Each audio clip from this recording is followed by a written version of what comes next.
Annalena Baerbock, ministre des Affaires étrangères de l'Allemagne. Et je donne maintenant la parole à son Excellence Abdallah Abou Habib, ministre des Affaires étrangères et des émigrants du Liban.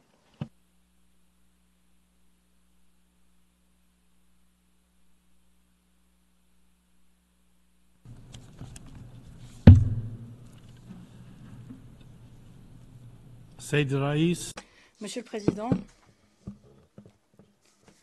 permettez-moi tout d'abord de vous féliciter chaleureusement de votre élection à la tête de la 79e session de l'Assemblée générale, vous souhaitant plein succès et vous exprimant l'appui plein et entier du Liban à votre programme l'unité dans la diversité pour l'avancement de la paix, du développement durable et de la dignité humaine partout et pour tous. Monsieur le Président, le Liban vit actuellement une crise qui menace son existence, l'avenir de son peuple et sa prospérité. Une situation qui requiert une intervention internationale urgente avant que la situation devienne hors de contrôle, sous un effet de domino qui s'abattent, rendant cette crise impossible à endiguer, de même qu'il sera impossible d'éteindre les flammes de cette crise qui se transformera en un trou noir qui engloutira la paix et la sécurité régionale et internationale. La situation de crise au Liban menace du pire le Proche-Orient tout entier si la situation demeure en l'état et si le monde demeure immobile. Monsieur le Président, nous nous félicitons de la déclaration d'hier des États-Unis et de la France, appuyée par nombre d'États amis, offrant la possibilité d'un calme de longue durée permettant le retour de la stabilité aux frontières et le retour des déplacés. Nous exigeons par ailleurs que toutes les mesures soient prises pour que cette déclaration soit mise en œuvre. Ce que nous vivons aujourd'hui au Liban est le résultat de l'absence d'une solution durable. Ce n'est pas la cause de l'absence d'une solution durable. La cause, c'est l'occupation. Nous le disons très clairement. C'est l'occupation. Prétendre autre chose serait une perte de temps. Tant qu'il y aura l'occupation, il y aura l'instabilité et il y aura la guerre. Nous avons tenté à maintes reprises et à travers les Nations unies de régler les différends frontaliers en suspens avec Israël. Cependant, elle n'a cessé d'éluder la question ou de l'ignorer. Et en dépit de la conjoncture difficile que nous vivons, le Liban s'attache de plus en plus au droit international et trouve refuge dans les décisions du droit international. En effet, le Liban est ce pays qui a contribué à la rédaction de la Déclaration universelle des droits de l'homme à travers l'un de ses preux enfants, j'ai nommé Charles Malek. Et en dépit de l'incapacité des Nations unies à nous protéger de l'agression israélienne jusqu'à présent, nous demeurons attachés au rôle de cette organisation en tant que ligne de défense face à l'occupation, à la violence, à la destruction et à l'oppression. Nous avons aujourd'hui désespérément besoin du rôle des Nations unies comme refuge pour les petits pays épris de paix, victimes d'agressions, parmi lesquels on retrouve ma patrie, le Liban. Depuis cette tragédie que nous vivons, depuis notre amer quotidien, nous continuons à considérer que le dialogue est une alternative à la langue des armes pour régler les conflits. Le Liban a prouvé sa capacité à être un partenaire fiable pour élaborer le consensus, tel que ce fut le cas en octobre 2022 lors de la délimitation des frontières maritimes entre le Liban et Israël. C'est là la meilleure preuve de l'engagement du Liban en faveur des négociations pour régler les différends de manière pacifique. Nous avons par ailleurs proposé à l'occasion de 2 séances du Conseil de sécurité, la dernière en date s'étant tenue le 17 juin dernier, ayant pour objet la situation au Proche-Orient, nous avons proposé donc un cadre intégré pour parvenir à une accalmie durable à la frontière du sud de Liban. Et nous réitérons aujourd'hui notre appel à un cessez-le-feu sur tous les fronts pour que cela soit une occasion et un préalable vers une mise en œuvre pleine et entière de la résolution 1701 du Conseil de sécurité, qui s'est avérée efficace à asseoir une stabilité relative au sud Liban depuis la fin de la guerre de juillet 2006 et jusqu'au 7 octobre 2023. Nous comptons par ailleurs sur l'appui de la communauté internationale et tout particulièrement sur l'appui des pays amis pour renforcer le déploiement de l'armée libanaise au sud du fleuve Litani et lui fournir l'équipement nécessaire et lui permettre d'augmenter ses effectifs à la suite du lancement par l'État d'une campagne de conscription dans le cadre d'un engagement clair à la mise en œuvre de la résolution 1701. Ainsi, il n'y aura pas d'armes sans l'accord du gouvernement libanais et il n'y aura d'autre autorité que celle du gouvernement libanais, telle que prévue par la résolution susmentionnée. Notre demande d'obtenir de l'appui ne reflète pas uniquement notre attachement à mettre en œuvre nos engagements en vertu de la résolution 1701, mais il s'agit là également de notre confirmation de l'importance de coopérer et de s'appuyer avec la communauté internationale pour faire face aux défis sécuritaires à même de renforcer la paix et la stabilité dans la région. Nous sommes tous conscients de la crise économique que vit le pays.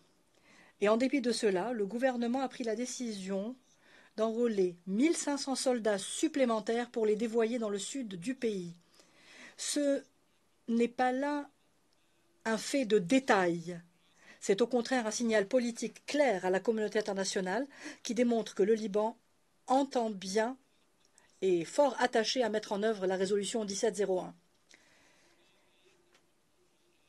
Et même aux pires instants, tels que les instants que nous vivons actuellement, nous ne restons pas les bras croisés. Nous mobilisons nos efforts au plus haut niveau pour protéger notre peuple, nos institutions nationales et la souveraineté de notre territoire.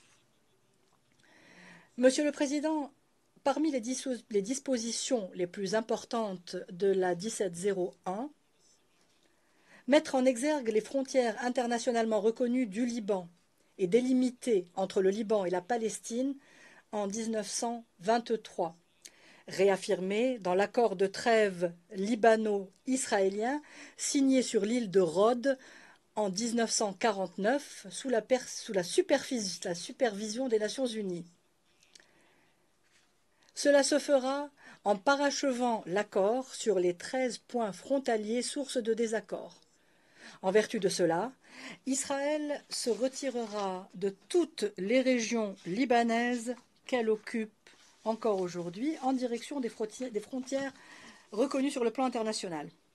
Nous réitérons par ailleurs notre attachement au rôle de la FINUL, force de la paix active dans le sud du Liban, qui depuis sa création a grandement contribué à la stabilité et à la paix dans la région. En effet, jusqu'au 8 octobre 2023, aucun incident grave menaçant la paix et la sécurité régionale n'a été enregistré. Nous remercions la FINUL par ailleurs de ses grands sacrifices au vu des grands défis auxquels elle fait face, tout particulièrement ces derniers mois et ces derniers jours. Monsieur le Président, par ailleurs, le pendant de cette intervention est que Israël, au lieu d'être rassasié des guerres et des combats incessants depuis plus de 75 ans, celui-ci se radicalise de plus en plus. L'un des défis les plus graves auxquels le Liban est confronté aujourd'hui est ce ruissellement d'agressions. En effet, la guerre s'est étendue jusqu'à la profondeur des zones et régions libanaises. Nous sommes également de plus en plus préoccupés en raison de la destruction systématique des villages frontaliers libanais, du châtiment collectif imposé aux populations à l'incendie des terres agricoles au phosphore blanc, les rendant ainsi inutilisables pour de longues années, nous avons été témoins ces derniers jours d'un exemple détestable et répugnant de la transformation d'appareils de télécommunication à usage civil en bombes à retardement, que l'on a fait exploser sciemment et simultanément, causant ainsi la mort de dizaines de personnes, parmi lesquelles des enfants et des femmes, faisant des milliers de blessés, dont des centaines sont dans un état grave, en plus de centaines qui ont été défigurés, qui ont perdu l'un de leurs membres ou ont perdu la vue. Depuis cette tribune, nous réitérons notre mise en garde face à cette agression qui va s'intensifiant. Ces tentatives de jouer avec le feu et d'entraîner tout le Moyen-Orient vers une grande déflagration. Nous réitérons par ailleurs notre rejet de la guerre et notre droit légitime à nous défendre en vertu de la Charte des Nations Unies et du droit international. Cela va de pair avec notre travail incessant, à travers nos contacts et nos rencontres, pour éviter de tomber dans le piège de l'inconscience israélienne qui vise à proroger et à étendre la guerre. Monsieur le Président, le retour des déplacés israéliens vers leurs villes et leurs colonies ne se réalisera pas par la guerre, par les bombardements, par les combats et par plus de déplacements de Libanais. Le chemin le plus court pour leur retour est l'arrêt global et immédiat, un cessez-le-feu global et immédiat, tel que prévu par la déclaration franco-américaine d'hier, appuyée par des États amis. Par ailleurs, la mise en œuvre pleine et entière de la résolution 1701 dans le cadre d'un panier complet, accompagné de garanties internationales claires, annoncées, transparentes, et un arrêt définitif des violations terrestres, maritimes et aériennes de la souveraineté du Liban et de ses frontières reconnues sur le plan international est nécessaire. En effet, ces violations ont dépassé les 35 000 depuis 2006. Monsieur le Président, Israël n'a-t-il pas eu son comptant de guerre sans cesse depuis 1948 ? Quand sera-t-il temps pour Israël de donner une véritable chance à la paix? Ne veut-il pas essayer le chemin de la paix, ne serait-ce qu'une fois, l'emprunter jusqu'au bout, au lieu de choisir la langue du feu et de l'acier? Le Liban et les pays arabes ont choisi de manière très claire, sans aucune ambiguïté, la paix, à travers l'initiative de paix arabe, résultat du sommet arabe de Beyrouth de 2002. De par l'adoption par les pays arabes de la solution à deux États, de par l'exigence des pays arabes de la mise en œuvre des résolutions des Nations Unies qui sont malheureusement restées lettres mortes. Il incombe désormais à Israël en entier, le gouvernement et le peuple, s'ils veulent réellement la paix, de choisir la paix, de vouloir la paix au lieu de la guerre et de dépasser leurs obsessions et angoisses sécuritaires. Briser le cycle de la violence dans la région, arrêter l'escalade et le risque d'une explosion totale au Moyen-Orient nécessite également de travailler collectivement dans un cadre temporel clair, défini, assorti de garanties claires de reconnaissance des droits légitimes, en tête desquels le droit à l'autodétermination, en vertu du droit international. Il ne peut y avoir de paix sans la solution à deux États, quel que soit le temps que cela prendra. Monsieur le Président, en conclusion, nous réitérons notre appel à parvenir à une solution durable, à une mise en œuvre pleine et entière et équilibrée de la résolution 1701. La reconnaissance de nos frontières terrestres reconnues sur le plan international pour éviter au Liban et à toute la région plus de guerre et de destruction. Nous vivons une conjoncture extrêmement difficile, caractérisée par une escalade dramatique de la violence au Liban. Depuis le cœur du conflit, la résolution 1701 du Conseil de sécurité constitue la première ligne de défense pour le Liban.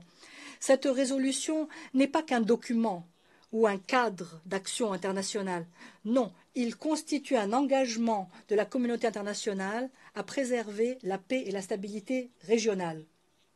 Nous ne pouvons dévier de ce processus, car il constitue la base légale et diplomatique garantissant la protection de la sécurité libanaise et régionale.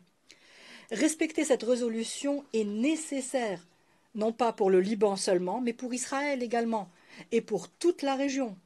C'est là le meilleur outil à la disposition de la communauté internationale pour briser le cycle de la violence et pour que prévale la diplomatie en dépit des difficultés, et quand bien même le chemin pour y parvenir serait difficile.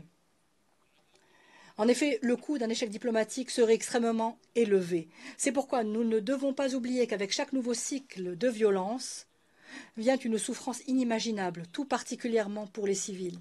Tout civil tué est une tragédie que l'on ne peut accepter et qu'il est impossible de justifier. Lorsque l'on prend pour cible des zones civiles de manière systématique, tel que cela se passe actuellement au Liban, nous parlons là d'actes équivalents à des crimes de guerre. Rien ne peut justifier le meurtre de masse de civils. Mais à l'heure où nous parlons de mort et de destruction, nous devons également nous atteler à trouver des solutions. Le temps nous est compté. Il est important de trouver un processus politique pour sortir de cette crise qui s'aggrave. Le seul moyen d'aller de l'avant est de parvenir à une solution politique. Nous devons réfléchir ensemble à une issue politique à cette crise. Au lieu de nous enliser de plus en plus dans la militarisation de ce conflit, dans son aggravation et son élargissement. La diplomatie n'est pas toujours aisée, mais elle est le seul moyen de sauver les vies des innocents et les patries. Le Liban, pour sa part, est déterminé à suivre ce chemin. Le Liban considère l'initiative franco-américaine, appuyée par d'autres pays amis, une occasion de reprendre son souffle et de faire une petite percée dans l'étau de cette crise, dans l'espoir qu'Israël la saisisse. La diplomatie se doit de réussir. Il n'y a pas d'autre choix. Je vous remercie.